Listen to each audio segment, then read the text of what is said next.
This next question from Frank is a little bit out of the waters that I swim in. It's a question about rowing. What are your thoughts on putting together a comprehensive strength program for a collegiate rower? Well, I had a professor in college who had been a college rower, and we talked about strength training. And then I had a number of books and I have some magazines up there with articles about rowing. Not that I was ever a rower, I just found the sport fascinating.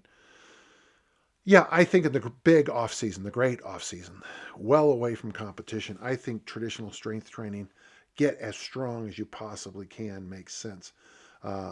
Anytime you're doing any kind of movement like rowing that demands such a high level of muscular endurance, you need to have the musculars in place to endure them. So it's muscles first and then endurance. Huh? Um, when I read this one article, in fact, I tried the program. I tried it 3 workouts. It had power cleans, and I remember it like it was yesterday. The power cleans were reps of 15.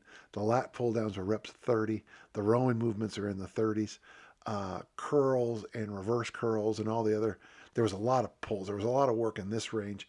A lot of leg presses too, which I found interesting until I started doing Concept 2 rowers, and I was like, oh, I see why.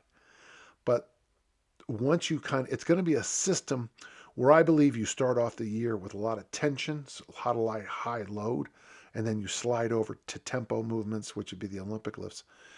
In your case, you would want to start off the season with a lot of tension and high load, and then not worry so much about the load. It's going to have to come down because the repetitions are going to have to go up. So I'm sure there's better resources than me on rowing, but you're going to want to spend smart quality time in the weight room. It would be interesting to do 2 different kinds of weight workouts, occasionally lift weights and then row, and then other times row and then lift, and kind of keep an eye on what happens in performance when you try both variables. We do that with sprinters in track and field a lot to get a sense of does sprinting hurt or does weightlifting hurt or hinder. With throwing, many throwers used to like to lift first because they liked the way you felt afterwards.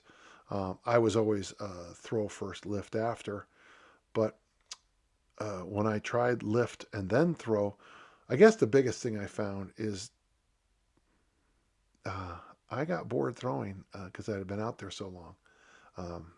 That's on me, but it would be an interesting thing for you guys to experiment with. So good luck to you and thank you.